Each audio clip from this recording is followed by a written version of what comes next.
Hello friends, my name is doctor Shashank Goyal and आज हम consult करेंगे पपी में वॉमिटिंग और डायरिया के बारे में। पपी में वॉमिटिंग और डायरिया के मेनली 5 रीजंस होते हैं।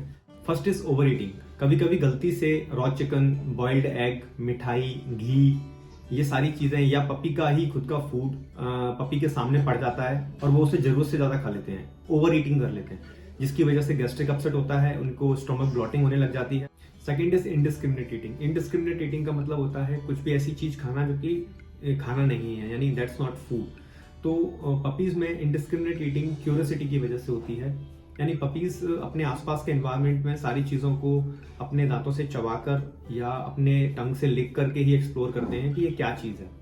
ठीक है, तो इनडिस्क्रिमिनेट ईटिंग बिहेवियर में जैसे प्लास्टिक बैग्स को चबाना, इसके अलावा टॉयज को चबाना, दूध की थैली या कर्ड की थैली को चबाना, अपने ह्यूमन हेयर्स को खा जाना, तो ये सब चीजें इनडिस्क्रिमिनेट ईटिंग बिहेवियर में आती हैं। ये सारी चीजें पेट में जाके इरिटेशन कॉज करती हैं, इन्फ्लेमेशन कॉज करती हैं और उसकी वजह से गैस्ट्रिक अपसेट हो जाता है।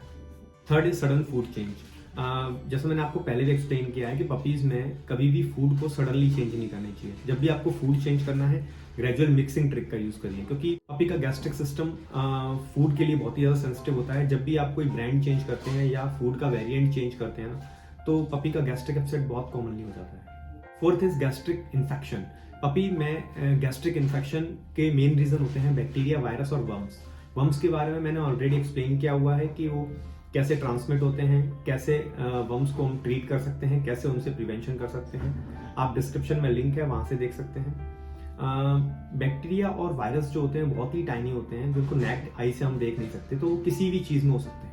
तो बैक्टीरिया और वायरस का इन्फेक्शन किसी भी इन्फेक्टेड चीज को लिक करने से या च्यू करने से हो सकती है।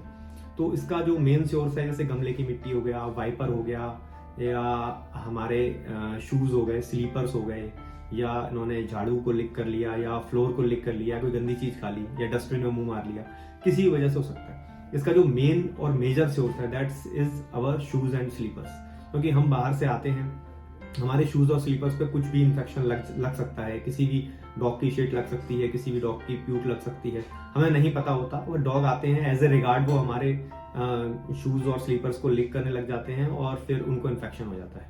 Fifth is food allergy. Food allergy basically किसी पपीज को किसी पर्टिकुलर फूड से एलर्जी होती है। तो जब भी वो पर्टिकुलर एलर्जी वाला फूड वो खाते हैं तो उनको इमीडिएटली एक्यूट वॉमिटिंग और डायरिया होने लग जाता है। तो इस चीज के लिए नहीं कह सकते कि किस पपी को किस फूड से एलर्जी होती है।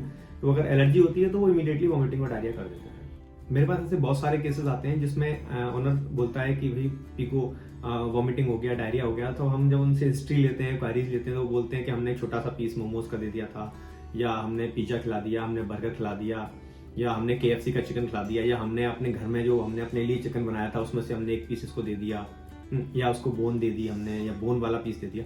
तो इन सब चीजों की वजह से गैस्ट्रिक इरिटेशन होना, गैस्ट्रिक इन्फ्लेमेशन होना बहुत कॉमन है, क्योंकि बेसिकली इनमें मेन कल्प्रिट होता है स्पाइसेस। ये स्पाइसेस हमारे लिए भी ठीक नहीं होते, तो आपके पेट के लिए तो बिल्कुल भी ठीक नहीं होते।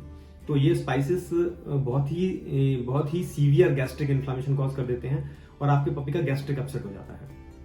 जब भी आपके पपी के साथ ये प्रॉब्लम होती है, यानी वॉमिटिंग और डायरिया होता है, तो सबसे पहला काम जो आपको करना है, आपका इसको डायग्नोस करने की कोशिश करनी है अपने लेवल पे कि भाई इसको हुआ क्या है, क्यों हुआ है। तो आप इसके लिए अपने फैमिली मेंबर से बात करिए। भाई किसी ने कुछ खाने को तो नहीं दिया, इसने डस्टबिन में मुंह तो नहीं मारा, इसने कोई पर्टिकुलर चीज लिक तो नहीं कर ली, इसने किसी की स्लीपर्स तो लिक नहीं कर ली। तो वो क्लू आप ढूंढने की कोशिश करिए, जिससे आप इस चीज को पता कर पाए कि इसको ये प्रॉब्लम हुई कैसे है। इसके बाद जो आपको करना है कि आपको उसको जो भी आप इसको फूड दे रहे हैं, वो सारा फूड आपको सडनली स्टॉप करना है और आपको उसको कर्ड पर रखना है, यानी आपको उसको कर्ड देना है और थोड़ा सा आप उसको पानी भी दे सकते हैं। अगर प्रॉब्लम अपने आप सॉल्व हो रही है 6 to 8 आवर्स में तो ठीक है, अगर सॉल्व नहीं हो रही है तो आप अपने वेट के पास जाएं और उसकी एडवाइसेस को फॉलो करें। तो रखना है अपने पपी को हेल्दी एंड रॉयल, तो follow doctor Shashank Goyal. Thank you.